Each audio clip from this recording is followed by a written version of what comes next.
Right. Good morning to everybody. Welcome to MSBA's June workshop on youth leadership. We have a guest speaker with us today, Sabrina Sheikh. We're just going to give it a minute before we start. I'm also going to launch a poll for you.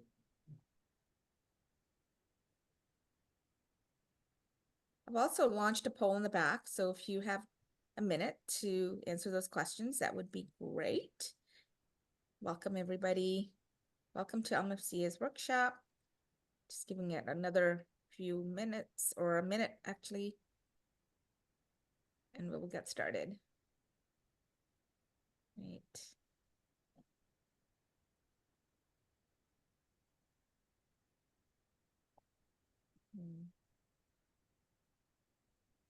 Good morning. Good morning to everybody.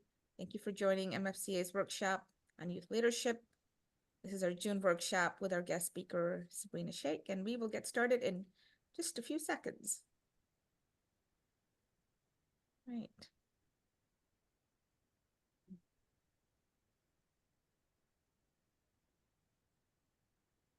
Okay.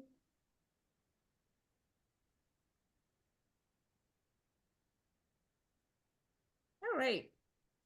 We will get started and we will wait for, I see that people are still joining us, so we will give it another 30 seconds and we will start just right then. Right. Welcome to MFCA's workshop on celebrating our refugee youth and making them leaders. Thank you for joining us this morning. Right. All right, good morning, everybody. We are going to get started. This is MFCA's monthly workshop. Our June workshop is celebrating our refugee youth today, and we were going to talk about youth leadership with our guest speaker, Sabrina Sheikh. She is going to actually introduce herself and the work that she does. I've gotten to know her for some time now this year, and we have a remarkable speaker today and an expert on the topic that we're going to be discussing. And I'm going to let her get started. Thank you, Sabrina, for joining us. Really appreciate you being here with us today. Thank you so much, Shana. So my name is Sabrina Sheikh, and I am with the Institute for Educational Leadership. We are a national nonprofit that's located in Washington, D.C. We do work around the intersection of education and workforce development. I in particular lead a lot of our youth leadership and advocacy work across the nation. From that, we have various different leadership programs. We have one in particular that is for immigrant and refugee youth called Leaders of Tomorrow. It's actually a leadership program that was co-created by about 80 young folks from across the country, in which they kind of told us like what they wanted to learn, what are the barriers for participating in programs, basically everything program design that you can think of, to a point that we even went back to the young folks and said, hey, is this what you were thinking of? Does anything need to change? And that's really what created the program in itself. And now we're actually supporting youth serving professionals across the country, in which we're piloting these different micro-credentials to really build people's capacity around youth leadership, civic engagement, mentoring, and post-secondary. And I can send more information around that. But today's topic is really focused on empowering refugee youth as leaders. I'm going to actually share a presentation. While I'm sharing a presentation, it would be great if everybody can just put on the chat box your name, what's your role, and then as well as one thing you're excited about for today's conversation. Great. Let me make sure. Share.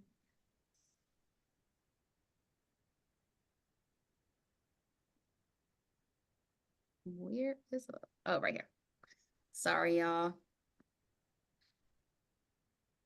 So as I said, for today's conversation, here are the top 3 things that we're going to be focused on in terms of our goals, right? One is really around recognizing students as assets to truly be able to strengthening the leadership skill sets of young people, right? And to uplift their voices and ensure that they're being engaged when we're working with them. We have to really recognize our young people as assets. Then we're also going to really be able to understand the elements necessary for authentic engagement to take place. So we have this framework that we ended up creating with young people, and we're going to kind of dig deeper into that. And then as well as you guys will have an opportunity, right? So it's like lots of learning, but then also for you all to have an opportunity to kind of assess and strengthen your own existing engagement efforts with the young people that you all work with. Just wanted to go over some quick group norms. I know we're virtually, but one thing is that stories stay, learnings leave. And so you guys will have opportunities and breakouts to kind of converse with one another and share your various stories around your own experiences. So stories always stay, but learnings leave. Use I statements. It's important that we're thinking of like ourselves and like what do we do, right? Rather than creating some generalizations. So just use I statements. Step up, step back. So take space and be involved and engage in the conversations, but also know when to step back to give others an opportunity to speak as well. And then just assume best intentions, right? While recognizing impact, right? It's important that we assume best intentions when other people are, giving their own experiences and sharing their own thoughts.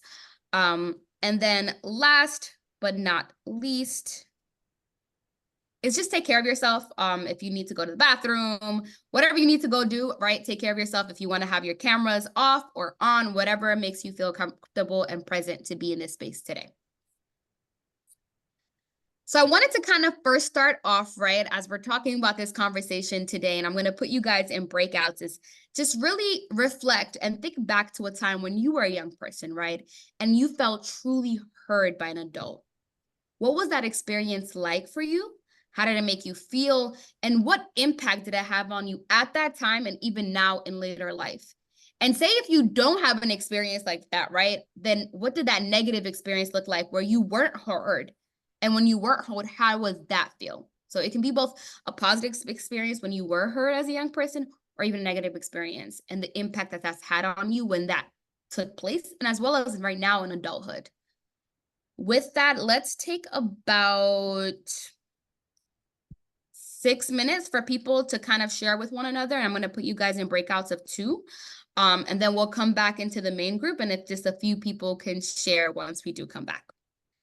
So let me see, I should have breakout. Let me stop sharing for a quick second so that I can put you all in breakouts. Shauna, I don't think this has breakout ability. Okay. At least from... It's possible it does not. Can we share with each other as is? Yep. So how about we give everybody 2 minutes to reflect on the question real quickly. And then what I can also do is just put the question in the chat box. Great. That will work too. And then some people can either share in the chat box, but I'd love to have a few hands that will share out in person. So let me just put the question in the chat box. And then let's give people a minute, and then we'll do some share outs.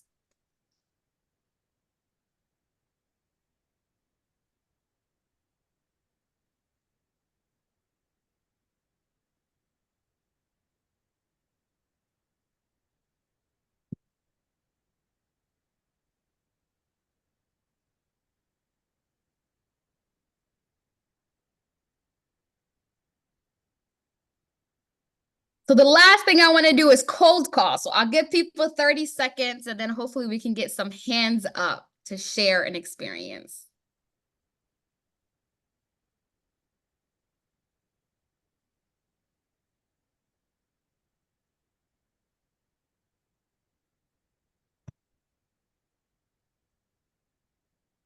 Hopefully people have been able to reflect on experience. Jonathan, I saw that you unmuted yourself. And Teresa, either one of you guys, who would like to go first and share your experience? We'll jump in at the same time. So I was just thinking about that, and I thought about I think it was 6th or 7th grade teacher, and I had written something like creative writing journal, and got it back with her ink, and I can still see that ink. That's, it's like, you're a very creative writer, and just wrote some very personal things. And so when I feel like a dork sometimes and I don't I don't know what to say. Like that voice will be the one, because I had pretty chaotic, alcoholic household, lots of trauma, and so it's just like, she thinks I can write, and so it just that small things that she just did normally has resonated with me forever, because it filled my tank. So it's a very important question. Thank you so much. It makes me think a lot about being reaffirmed, right? And Yeah, having yeah, an adult tell you like, hey, you actually have this amazing skill. And right. you recognize that. And that's also awesome when teachers Yeah, and adults are paying attention. yeah, validation. Yeah. Yes, yes, validation. How about you, Jonathan?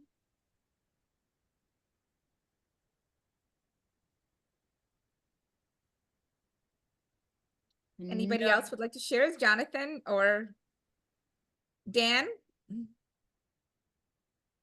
And if not, that is fine. Hopefully people Yeah. can continue to share in the chat box. I know I see Rachel said that she had a family friend take time to listen when her parents were going through a divorce. She made her feel seen and reminded her of the power she had within to work through those challenges.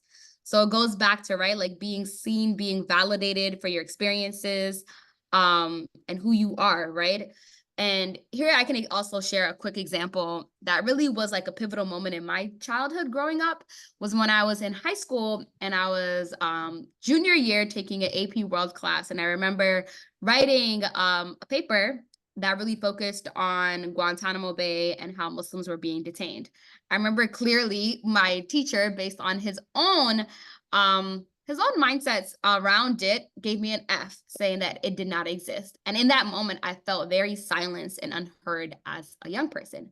On the other hand, I was able to explain this situation to another teacher that I had, in which totally opposite experience, where I felt very heard and validated, to the point where even the teacher advocated for me on behalf of this other teacher to say, hey, why did she get this F? Like, is she able to do a rewrite? And kind of probed a lot more to understand like what was the reason of the F, and push the teacher to at least give me opportunity to rewrite, even if he did not agree with my perspective at all around it. And so just the importance of both, like, when we have positive experiences with adults that feel validated, and the ability to share our own opinions, values, and thoughts, and being able to provide us with the knowledge and skills to be able to back up, right, the things that we think of, rather than saying, hey, that's wrong, but no, okay, so tell me more, and here's how you do research, and here's how you do this, right? On the other hand, having that teacher that did validate me, which made me feel seen and heard, and really helped me throughout just the rest of like my senior year, and even going off into like college and in adulthood. And so really think about that as you think about and you working with young people, right? Reflect on your own experiences of when you were hurt, and how do you provide, and especially when those experiences were positive, how do you provide similar experiences to the young people that you currently serve today? With that, let me go back. There's one more comment there, Sabrina. I would relate my experience with this to sports, having a coach that believes in you and supports you, making a huge difference. They showed this by going above and beyond just being a coach and connecting with me as a person and athlete. Which actually leads to our next part of this conversation, right? Which is around relationships are built on trust. And so let me share my screen. And then let's make that small. Then go to present. So as I said, it leads to that next part, right? Which is really relationships are built on trust. There's no way you can get to the point of actually supporting young people, right? And truly getting them to be engaged and building these different knowledge and skills around leadership and ensuring that their voices are heard if you do not have a strong relationships with the young people. And these are just 4 things to consider and to think about when you are trying to build relationships with young people, right? And so as we thought about young people, right, we have to see them as assets, that they have actual value and things that they're already coming with, right? And so think about your own motives, right? And think about young people when you're working and building trust with them. They have to think about these 4 essential questions. 1, can I trust you to share my values and concerns? So when you're building trust with young people, they have to feel as if they're able to share their values and their concerns with you. On top of that, they also have to ask yourself, can I trust you to have the knowledge and skills to play your role effectively? So you as an adult that's supporting this young person, right? How are you ensuring that you're playing your role effectively and really being able to support them in the way that they want to be supported? And then dependability, which I think is very central, right? Can I trust you to keep your word? And so when you're working with young people and you're building that trust, it is so important that you keep your word and that when you say you're going to do something, you actual follow through. Because oftentimes when you break that, right, and you break something that you've said, you've actually broken trust. And now it's very difficult to even support that student in the first place. And then lastly, respectfulness. Can I trust you to treat me the way I want to be treated? Right. And so you're working with young people from various different cultures and backgrounds, and we have to respect where they come from and their lived experiences and their own values and beliefs. And we have to see it as a strength, right? And that is how we actually truly build authentic relationships with our young people. And those relationships have to be vice versa. It's not I am pouring into you as if you're a vessel that I'm giving knowledge to, but you actually have already your own knowledge and skills that you're bringing in as well. And so our relationship has to be interchangeable and not just a one-way street. And so this is really essential to get to the point of actually doing the work with young people. It first has to be centered on relationships, and our relationships have to be asset-based and seeing the value of students and what they're able to already bring, and being able to also recognize their own backgrounds, both culturally and religiously, so that we're also centering that as well, and not letting our own biases and what we think young people should or shouldn't be able to do dictate how in which we engage and support them. And so, as I said, we're going to kind of give you guys some frameworks to really think about it as you're really building your own practices around youth voice, leadership, and engagement. Even though this guidebook really focuses on youth voice in community schools, it's something that all organizations as well can also use to really strengthen their own practices. The framework that you all will be learning about today was actually co-created with young people as well. We ended up collecting data from both youth, adults, to really learn from them, like, how are you defining youth voice, leadership, and engagement? What are you currently doing to uplift youth voice, leadership, and engagement in your own schools, right? To then be able to create this definitions that we had. I was gonna do a quick activity, but I know it's kind of hard with the breakouts and going through the presentation. So hopefully you guys in the chat box can kind of, as you're thinking about these 3 definitions, highlight what words resonate with you or like standing out to you as you're thinking about these definitions. So for youth voice, what we heard from both youth and adults is that it's really an expression of youth ideas, thoughts, and beliefs through equitable opportunities in which youth expressions are respected and heard. And so really think about how are you providing young people an opportunity to be heard, whether that's through a survey, through a focus group, or even as simply as I'm working with you and, maybe you don't like this, or maybe, it's a young person telling you, hey, this is a barrier that I may have to participate in this program. Or it's like, I would really love if we can do this, right? And so youth voice is seen in many different ways. And so think about how are you really centering those ideas, thoughts, and beliefs for young people, for all of them, based on what their own ideas and thoughts are and not just our own. Which goes into youth engagement, right? How are we providing equitable access and opportunity for youth to participate in activities that are related to their schools, communities, and self? And so really think about, right, when we're having these various opportunities for young people, is this something that they want to be involved in? Right? What does that look like? How are we removing barriers? How are we making it fun for them? How are we ensuring that they feel like they have a sense of belonging to truly be able to ensure that they're going to be engaged? Which lastly goes to the next piece around youth leadership, which is when youth are a genuine part of the decision-making process, identifying and implementing projects of their choice and gaining the knowledge and skills to be able to advance the development of their schools, their communities, and as well as their own selves. And so these are just 3 definitions to think about as you're reflecting on your own practices and the things you currently do to uplift youth voice, engagement, and leadership. And or if you're not, what you should be thinking about of how can you then shift it to create these opportunities for young people in the first place. I wanted to share with you guys a quick video that we had our young people do around sharing with adults what they feel as if why youth voice is important.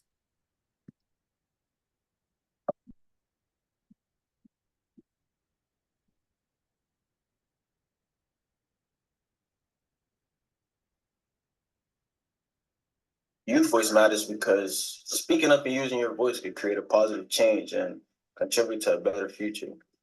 Embracing your voice and using it to its full potential can lead to personal growth as well as a greater sense of fulfillment. The importance of youth leadership is the fact that young people get to have a voice about how things are run, and the way that this shows up in my school is through the all school board meetings we have. I think youth voice and youth leadership is important because we are the future and we dictate what happens in the future. I believe that youth voice is really important because in order to target problems that are going on in our younger generation, we should be able to ask them directly. Because I think that youth voices are very important since we're in the environment, whereas though maybe staff are in a different environment that they just can't see the issues that go on. And so that's just an opportunity to hear from some young folks that we worked with from across the country around how they feel as if the importance of youth voice is and the impact that that has for them. And so with that, we have this beautiful framework that was created by what we learned from both youth and adults across community schools, which I said is something that outside of community schools, organizations can use as well. We also use vignettes that students created around uplifting their own practices within their own schools around how they, really center youth voice leadership and engagement, which created this framework. And so this framework, we really want to focus on the big three circles. And I'll pause after I kind of go through this to really provide an opportunity for you all to ask questions. And so you can start shooting your questions in the chat box as you would like, and or after I talk through this framework. So the big three pieces of this framework is one, leading knowledge and skills. It's important that it's not just about the opportunities that we sometimes provide to young people, right? But it's how are we building the capacity of young people to actually lead, to ensure that their voices are heard. We know that students from, for example, various backgrounds may feel as if like, I can't use my voice, or like, you're an adult, you know what's best, therefore I just have to listen to you. So it's important that we actually build the capacity of young people to really be able to be heard, to be able to lead in their own schools and communities, right? And so think about any program that you have or any way in which you're supporting young people is how are you actually creating opportunities within it to build their knowledge and skills, right? Which is going to be an essential piece of it. And then that leads to opportunities and resources. So as you're building their knowledge and skills, we have to ensure that we're also then providing opportunities and resources for them to lead, for them to have their voices be heard. Right. So that can be something as either, think about, there's a leadership group that you see in your community, right? Getting young people involved in that leadership group. Or it could be, hey, there's a volunteer opportunity here. How can you get young people to be involved? Or maybe the community or the district is, really having a survey put out to young people to really hear their voices and to hear what their thoughts are, right? How can you then let young people know about that so that they can also ensure that their voices are heard? Or even something as simple as, we're working with young people to build their confidence or to build their public speaking skills, right? How do you have then the opportunity for them to use those skills so they can actually perfect the skills and the knowledge that they're learning? So as we're thinking about building their knowledge and skills, we have to also ensure that we're providing the opportunities and the resource for them to use those skill sets in itself, which then leads to the equity piece, right? Is that equity doesn't only go about demographics, right? It's also about how are we ensuring all young people have an opportunity to be heard, to actually utilize the different skill sets. And so whether that be their own cultural backgrounds, their own religious backgrounds, or even thinking about how are there currently barriers in place for young people to even lead in the first place? So what if that barrier in itself is transportation? What if that barrier in itself is translation, right? And just them being able to speak English or whatever those barriers may be, how do we eliminate those barriers for young people that want to actually be in these different spaces so that they can actually then be engaged and they can have these opportunities, and it's not the barriers that are hindering them from doing so in the first place.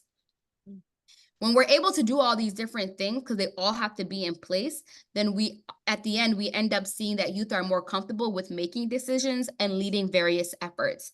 And so this can be individually for yourself, or it can be for your community. And so we have to recognize young people have to be the center of it. And so some young people may be like, hey, I want to make a difference in my community.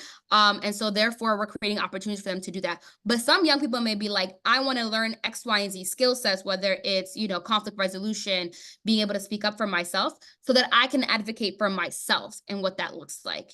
And so it looks different. And that's why it goes back to the beginning of what we say. It's about relationships. It's about trust. When we actually learn from the young people what they value, what they care about, then we're able to center our knowledge and their skills and their opportunities based on who they are individually. And so with that, let me stop sharing my screen for a second. When I can. And just kind of open it up for any questions or thoughts that people may have.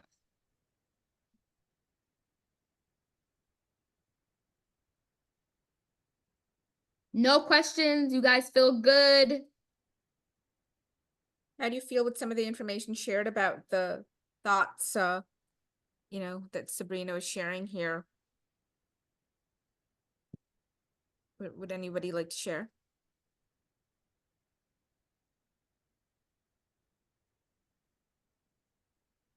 How about this? What are some of the leadership opportunities you all currently provide to your young people?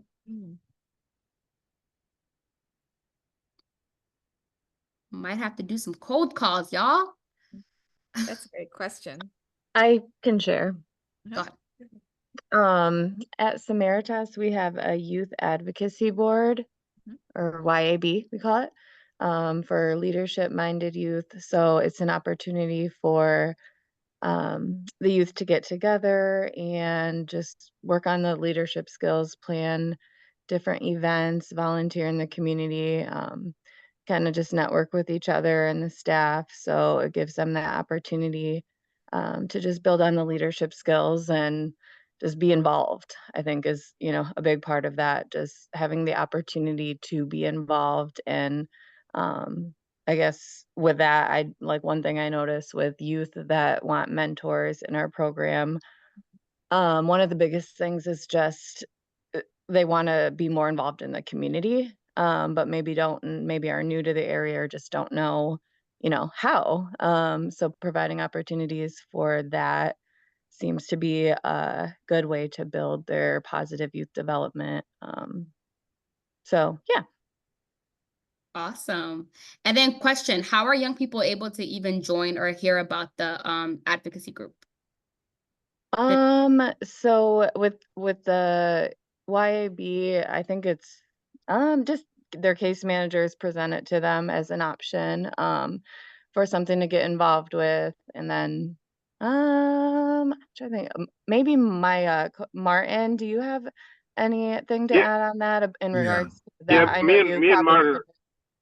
chime Yeah, in. me and Martin So, are both on the call. Yeah. So yeah. the youth advisory board, they have a staff member that advises the group, Daniel Avalar, who's also the independent living coach.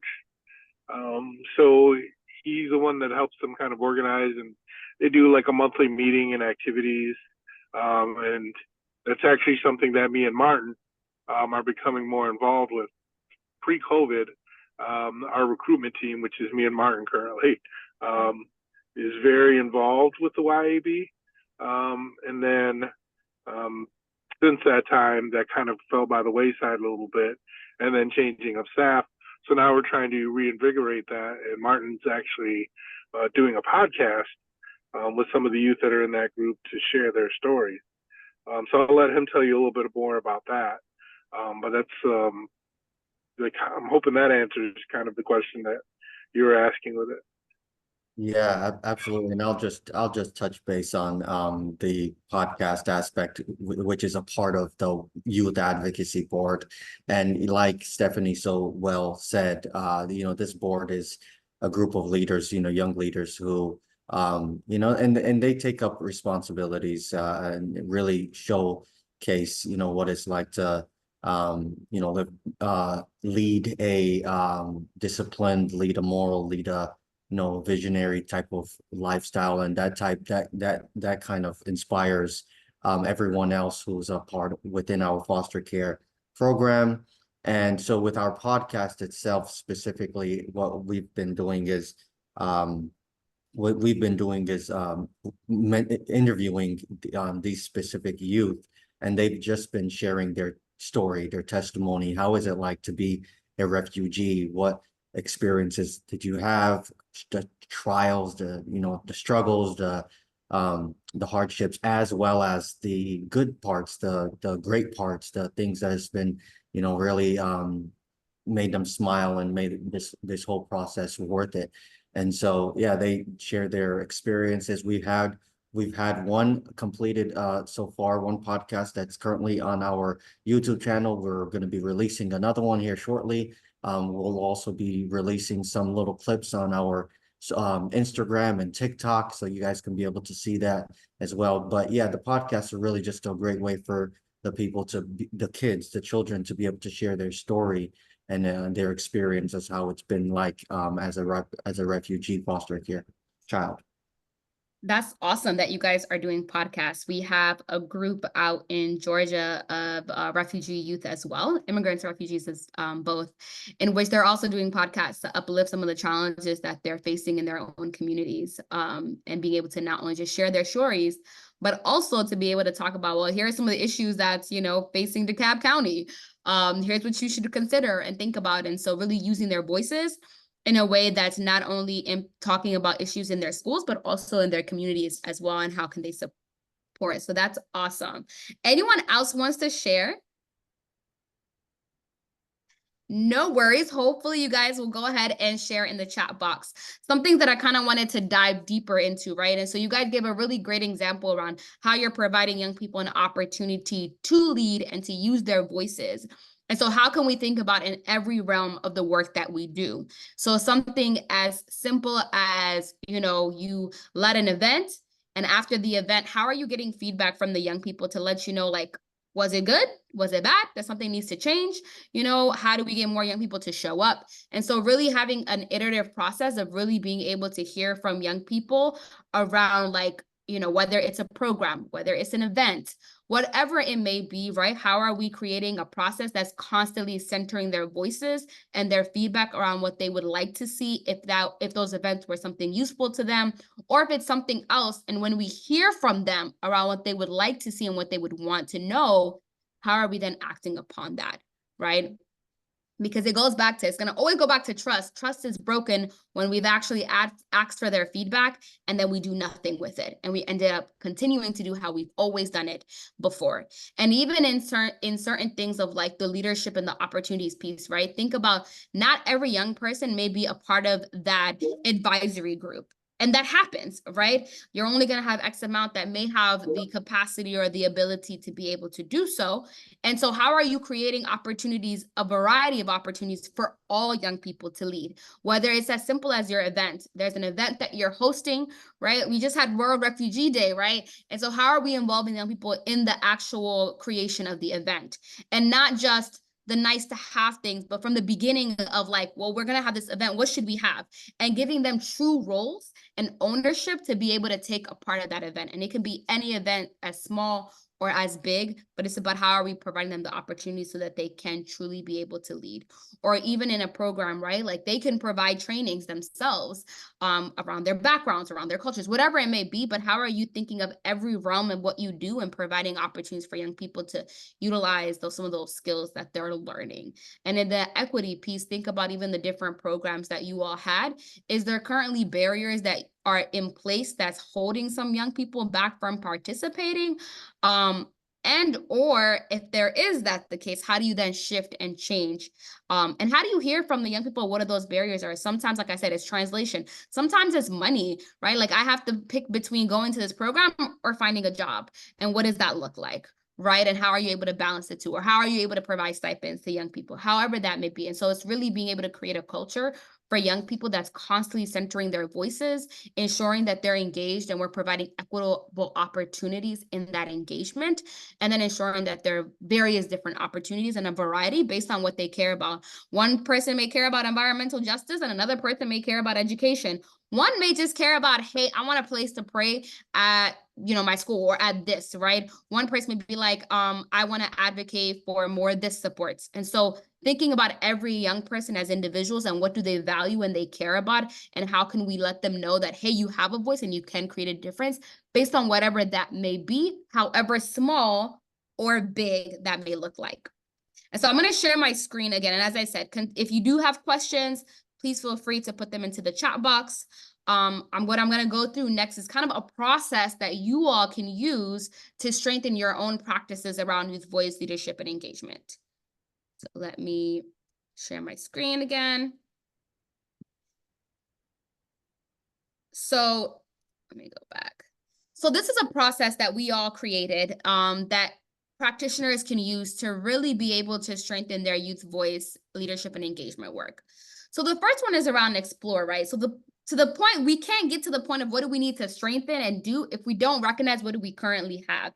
And so think about your own work, right? What are some of the opportunities and resources that you currently have to have young people be able to lead, to ensure that their voices are heard, right? And same, think about that. And so think about the different leadership development opportunities, right? How are you building their capacity currently?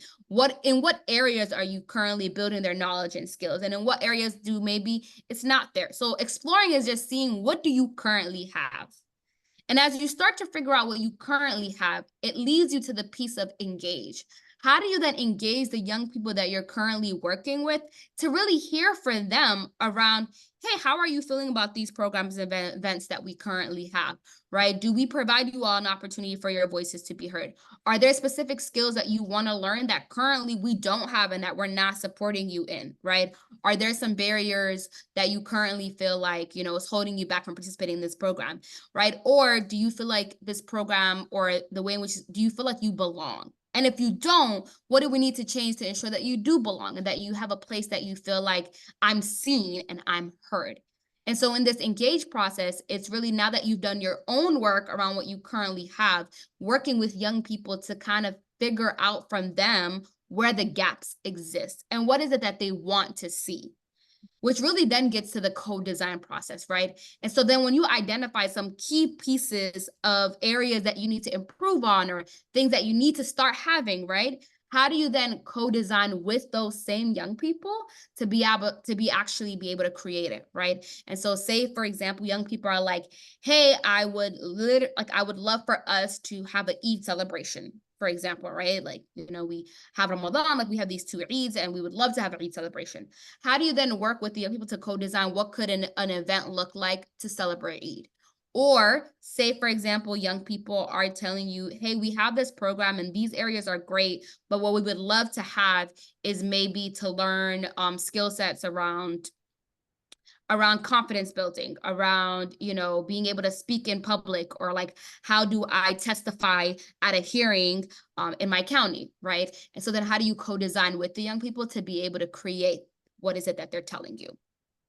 And it's not just about co-design. Even when we think about then we implement, right, what we created with them, how do we involve them in that practice? How do we involve them? So if they said that they wanted this event or they wanted this program, how do we then work with them to actually implement it and give them a piece where they can hold, where it actually isn't just something that's like, oh, we just want you to come set up on the day of, right? But no, like, I want you to actually be the one to create the event or create the flyer together or figure out who the speakers are. And so implementing it is really involving them in that entire process when you're creating the things that they want to see in their schools, in their communities, for themselves as well. And then it's important that we study, as in, how are we evaluating the success of the things that we're doing? Are we starting to recognize that we have more students being involved in these various different opportunities? Are we seeing that more young people are showing up to these events? Are we seeing that if it's these knowledge and skills, like, are we seeing that, okay, yes, your knowledge grew in this an area? And the reason why that's important is that's the only way we're going to have an iterative process of constantly being able to strengthen the work that we do, rather than thinking, oh, we had this great thing, we centered young people, that's it.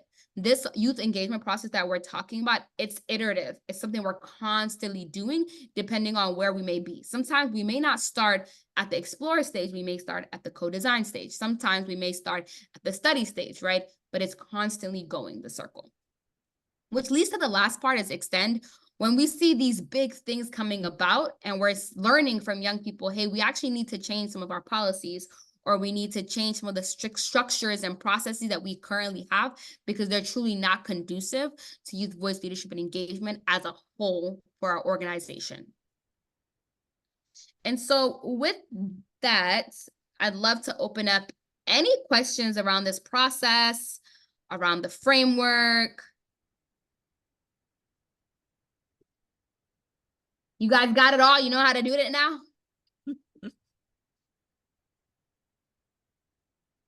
If not, I'd love to give you all some time and an opportunity to kind of use this process and this framework to go through your own exploration. So maybe let's spend about 10 minutes. This is only a preliminary activity. So take about 10 minutes and think about your own work that you do, and explore, how are you currently ensuring that young people's voices are heard? You're providing them opportunities to actually lead. How are you also, really building in some of those knowledge and skills for them? What does that look like? And how are you centering equity within it all? So maybe take about 2 to 3 minutes to map out what comes to mind for your own work that you currently do. So take about 2 to 3 minutes to do that. That sounds great.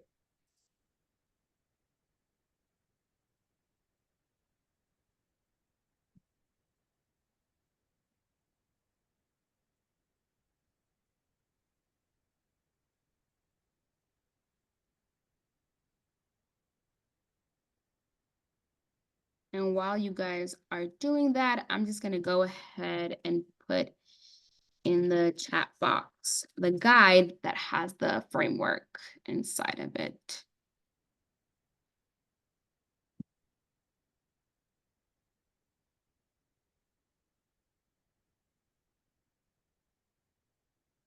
So as you guys are writing down some of the things you currently have, I want you to select maybe one particular practice or one particular program, or one particular event, whatever it may be, right? And think about that process that we talked about for youth engagement.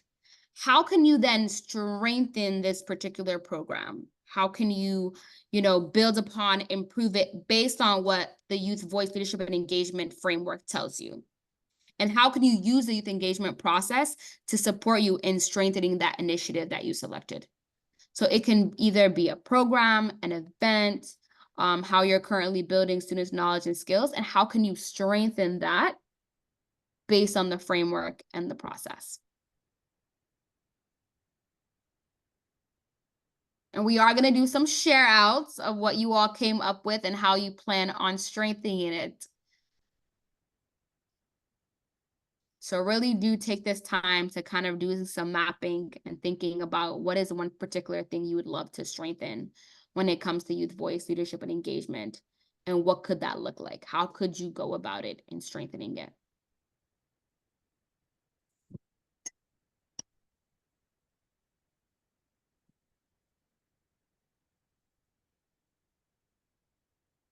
So take about, hopefully at this point, you guys have mapped out some of your exploration pieces.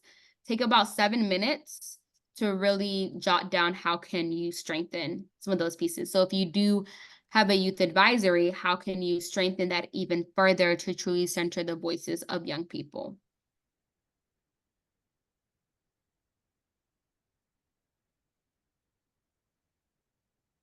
If there are specific opportunities you provide to young people now, how can you either strengthen those opportunities, or maybe you see that there's gaps that exist and something that you would like to create that you feel like is necessary and needed to truly strengthen youth voice, leadership, and engagement.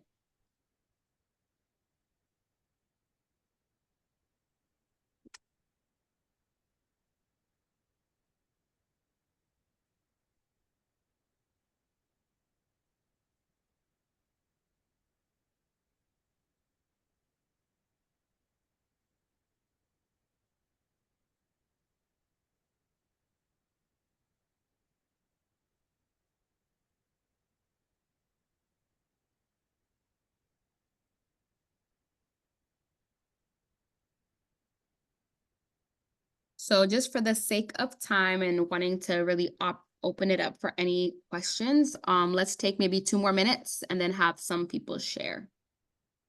I will do some cold calls. So hopefully you guys are working on this.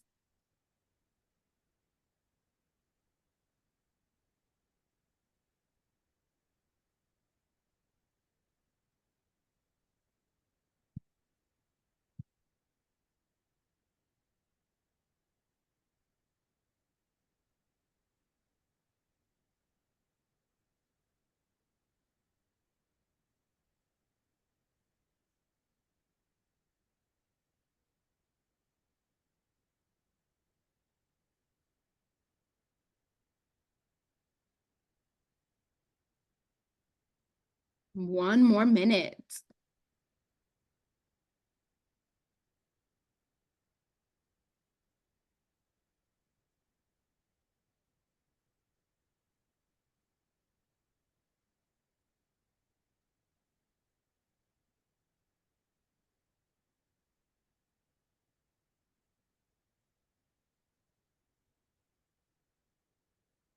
Hopefully, as you guys are wrapping up, we can have a few people share.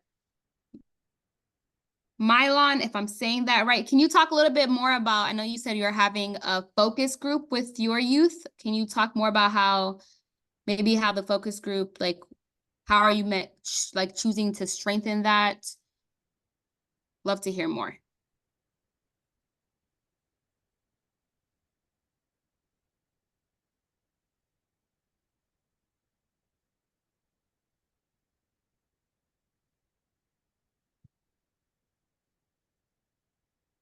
Anyone would like to share? Rachel, how about you?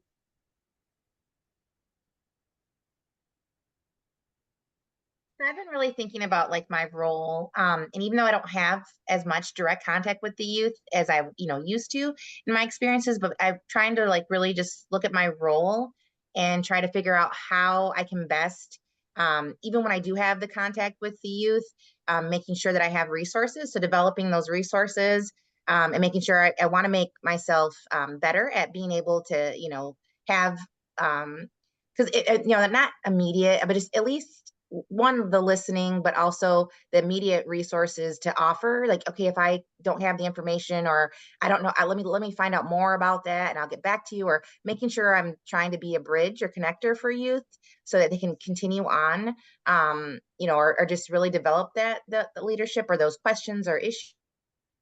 So I think it's really about like figuring out where I'm at too, and then pairing that with how I can better develop what the youth is seeking or what they're doing. That's awesome, Rachel. I love that you bring that up, right? Because it is important that we first reflect on what is our role and to what level are we supporting young people, right? We may not be able to provide all these opportunities and all these different things, but it's happening in our communities. And so how do we also map out where are the different places in which it's happening? What other organizations are serving this specific population? Or when we learn from young people about they care about X, Y, and Z, how do we, if we're not doing it or we don't have the capacity to maybe do some of these specific things with the young people, how do we also partner with other organizations or lead those young people to go and maybe be a part of a different advisory group that's working on this, right? Or a part of a different leadership group that's doing this. So it doesn't always have to be us that's creating the opportunity and the resource. But it's about how do we then learn from them and then kind of map out what does our community have, so we're able to then provide those opportunities to those young people and even broker some of those relationships that they may not have already had. So thank you for that, Rachel. Mary, how about you? I know you were talking about the youth focus group. If you are able to unmute yourself. I know Mary was saying that they're having youth focus groups and it's an opportunity for them to kind of share their opinions about the program and their needs. So that's awesome. Go ahead, Mary. They were asked to participate in a focus group, and it's just going to be Samaritas's therapist and them, and they were told they could say anything they wanted, that there would be no judgment, and no retaliation. And anything else that they wanted to improve our program with. That's awesome. And how are you guys going to actually use that information to really strengthen some of those practices? Have you guys already done the focus groups? Our first one is Thursday. It was Awesome. proposed last week and asked if they were interested at house meeting, and That's awesome. One recommendation I would give is, as you all are doing the focus group and you're hearing from young people, it would be great to then give like after you find all the data, to kind of share that with the young people. Oftentimes we collect data and we decide how we use it. So it's important to then, how do you, as you collect the data and you hear from them, letting them know, hey, here's what we heard from you all. And maybe then here's the top 3 areas that we're going to be working on based on what you all said, so that they truly know that what they told you all and them being able to participate in that focus group is actually going to be used to strengthening some of the practices or some of the programming within the program. I think would be very essential and important, because oftentimes we collect data, but we don't go back to the people and say, well, here's our findings and here's what we're going to focus on, right? Which truly makes them feel as if they've been heard. So that's awesome.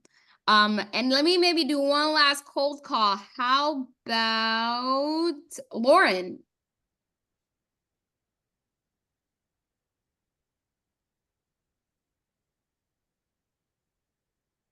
If you're able to share, that would be awesome. Or anybody else would like to share and offer their I was just thoughts? gonna add in that one of the things we did this year and last year with training was to make sure we had some voices of our youth do the training. So who better to train foster parents? And so I contacted the gentleman that they were referring to that does the youth leadership, YAB, and I was like, how about you guys train? So they were nervous, but how wonderful. It was just brilliant. You know, we kind of did a little interview and asked them some questions, and then was able to record it with their permission. And so we can use that, you know, forever. So if new foster parents, we can be like, hey, this is what you need. This is what makes them feel comfortable. This is how they were scared, from their own sweet voices. And that was really important.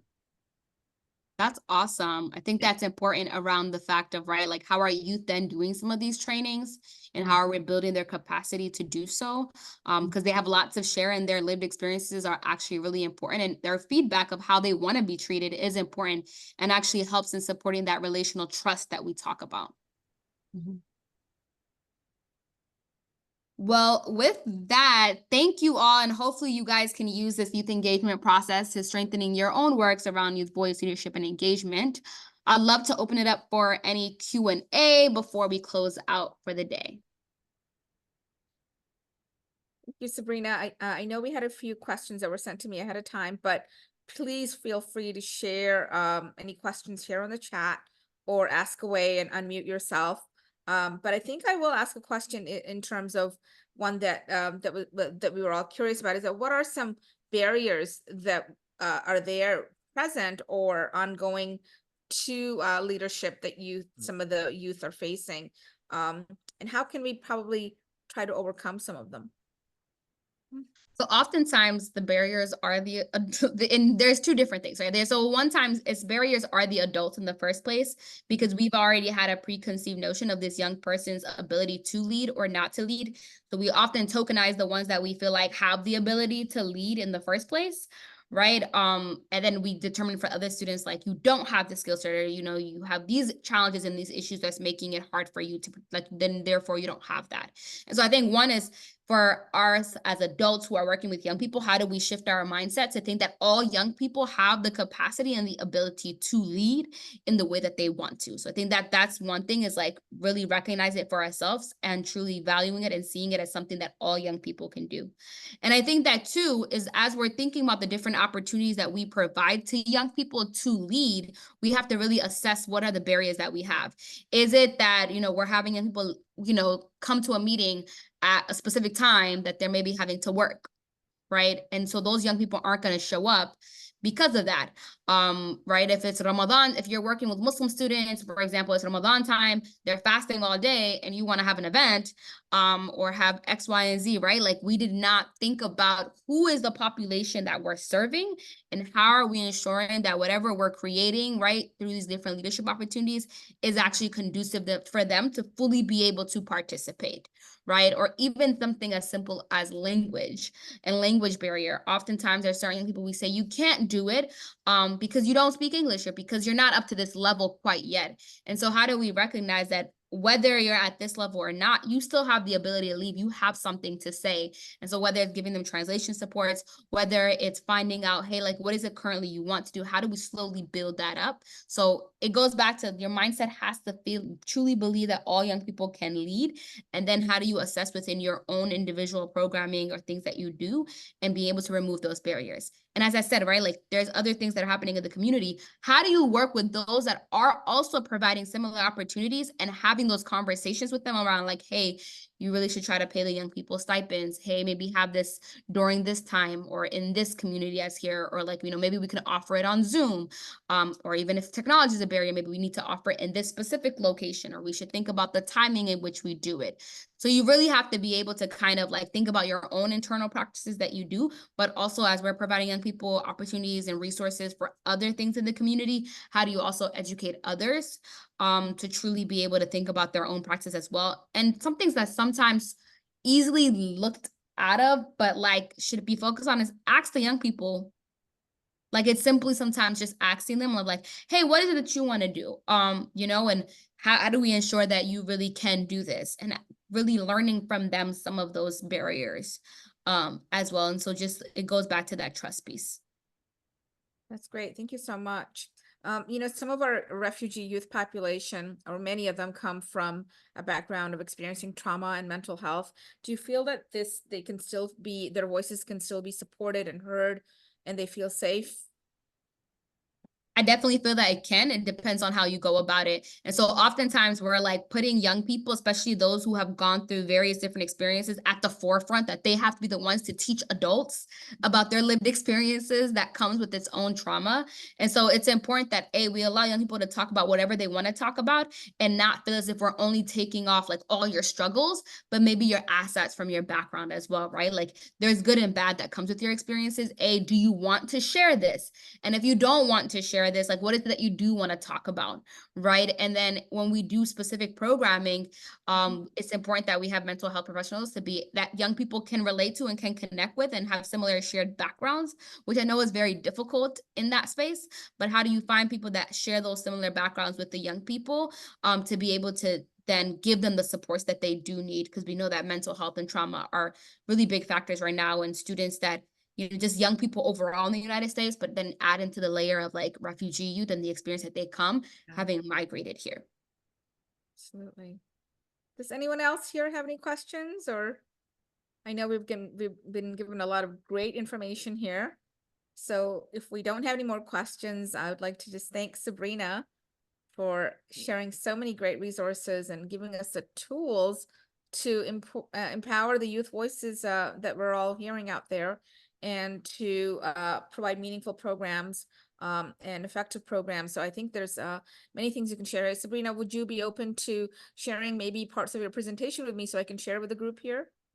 Yes, I can definitely share the presentation with you, as well as I put my email address in the chat box. If you all have ever any questions or want to reach out, please feel free to do so. I also put in the chat box the Youth Voice Guide. We have some protocols included in it, but I can send you both the presentation, Shauna, and as well as any links that we may have around some of this work, and as well as even our micro-credentialing that we're providing to youth serving professionals around building their capacity in youth leadership and civic engagement. I can send that to you as well for anyone who's interested. Excellent. That will be great. I know that we've learned so much, and we can, you know, soak it all in and apply these, and, you know, probably build programs for the youth that we're serving. So I really appreciate you, you know, coming here today and giving us all this excellent information, resources, and references. So I think we want you back. This is great. Thank you so much, Sabrina.